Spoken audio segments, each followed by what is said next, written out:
I told you there's a group of religious extremists destabilizing the Middle East as we speak. Since their arrival in the region, this terrorist group has systematically oppressed the indigenous population and even imposed strict rules over the practice of religion, both Islam and Christianity, and has attacked their places of worship. During one of this group's most brutal extended assaults in 2014, at least 2,300 people were killed, most of which were children and women. About 10,000 were wounded and at least 300,000 were left homeless in the aftermath. Now they're engaged in a violent struggle to secure the region's energy resources, especially in Syria, and have engaged in a lengthy blockade over a crucial port, preventing anything from crayons to medical supplies from reaching the region's starving population.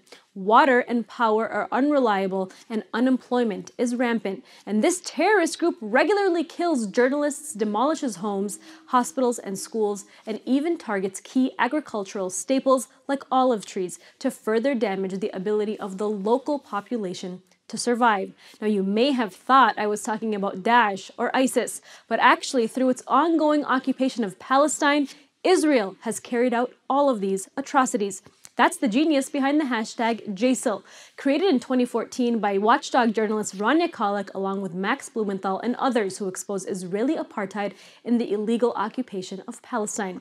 Now, JSIL stands for the Jewish State of Israel in the Levant, a play on ISIL, one of the names for Daesh. Now, JSIL illustrates that Israel is not held to the same standards as other actors in the Middle East, but instead is given a pass for human rights abuses and war crimes that we condemn in groups like Daesh. Now, joining me to talk about this is Rania Khalek, an associate editor at the Electronic Intifada, and I began by asking her to explain the origins of JSIL and how it became both a viral phenomenon and also the cause of a tremendous backlash.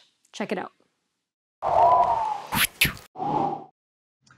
Well, so the hashtag came about from a conversation I had with Max Blumenthal, a colleague of mine, who had sort of made a little bit of a comparison between, he was trying to make a comparison between ISIS and Israel.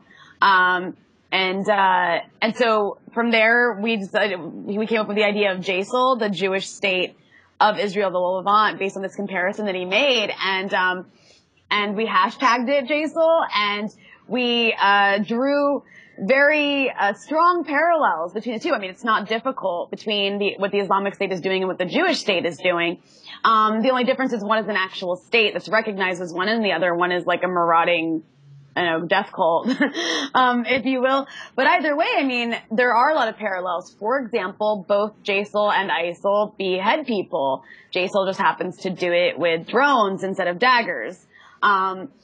You also have a situation where both are these ethnically or these religiously, I guess, exclusive territories that have no recognizable borders. Israel has no internationally recognizable borders, and neither does ISIL. And the fact that both try and recruit foreign fighters. Israel does that through across the United States, recruits people from the U.S. to go be lone soldiers in Israel and occupy Palestine.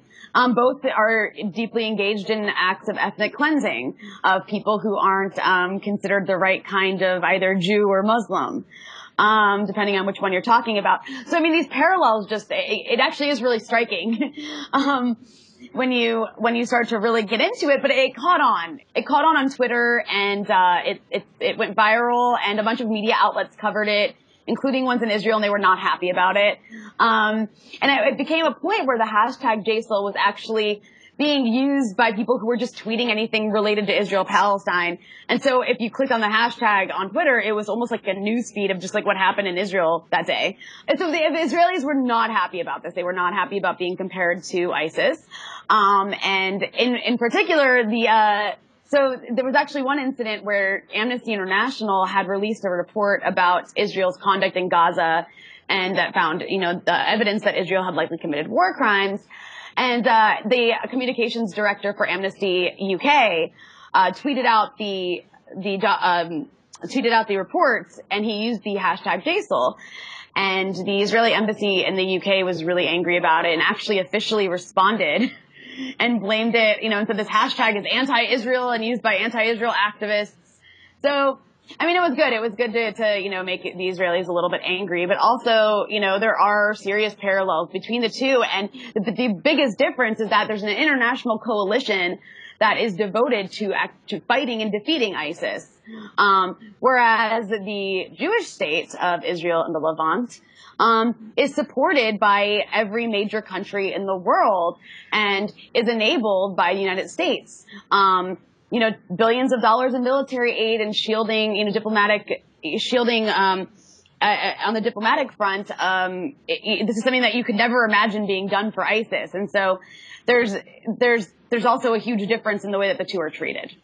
Right, and with nearly every U.S. presidential hopeful supporting apartheid Israel, including Bernie Sanders, of course, with the exception of the Green Party, should we just expect business as usual from whatever candidate happens to end up in the Oval Office? I mean, what should we expect from these soon-to-be world leaders?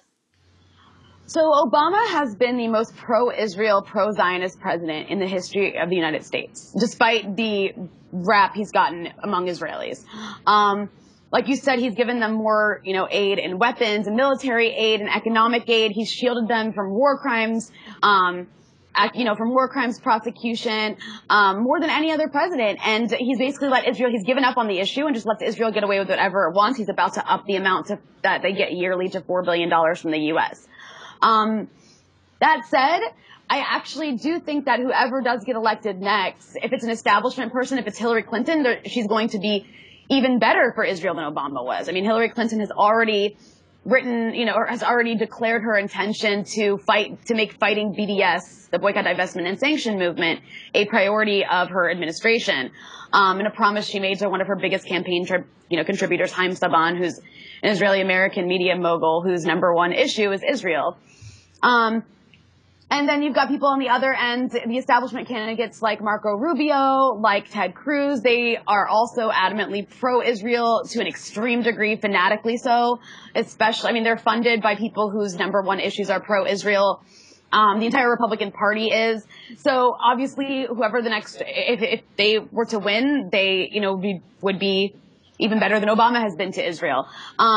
That said, the really bizarre dynamic of the Republican race is that you have someone like Donald Trump. He's an outright racist, right? He's kind of fascist. And he's not a good person at all. But the fact of the matter is that he also is not somebody who's beholden to the Israel lobby. And he said that he would be neutral on the issue. Whether that's true, who knows? But either way, he's not, expressing this ritualistic, undying level of support for Israel that you hear from other candidates. So it's like this really bizarre dynamic you have going on where the Republican frontrunner, which is Donald Trump, would actually probably, given what he said, be less compromising towards Israel than even Obama has been. And then, all the other candidates, aside from Bernie Sanders, would be Israel's best friends and would make life really much, much worse for Palestinians. Right, and Israeli occupation and apartheid wouldn't even be possible without U.S. and NATO state assistance, just like apartheid in South Africa wasn't made possible without their support as well. Going beyond hashtags, what can the everyday average American do to support an end to Israeli occupation? Well, I think as people who don't live inside Israel or Palestine, what the international community, people who are living here, can do is join the boycott, divestment, and sanctions movement against Israel. I think that's one of the most important things you can do. Israel needs to be pressured. There has to be a price for its behavior. One of the most important aspects of that is the academic and cultural boycott against Israel, which is incredibly important because that's that's really what got South Africans to turn against apartheid, was not being able to have people, celebrities come play concerts for them. So Israel needs to be denied those things. It can't just be it can't just be like a regular country while it's occupying and ethnically cleansing Palestinians. And so I think it's the most important thing people can do is get involved in BDS. Also, people can write letters to the editor. I think the media really does shield Americans from the reality of the situation. That's why you have so much more sympathy with Israelis and Palestinians, despite a couple weeks ago, Netanyahu called Palestinians wild beasts. And that didn't make any mainstream media headlines. which is kind of shocking. So I think that if people understood the realities better, they would, see what's happening as, in a more realistic way and be more sympathetic to Palestinians.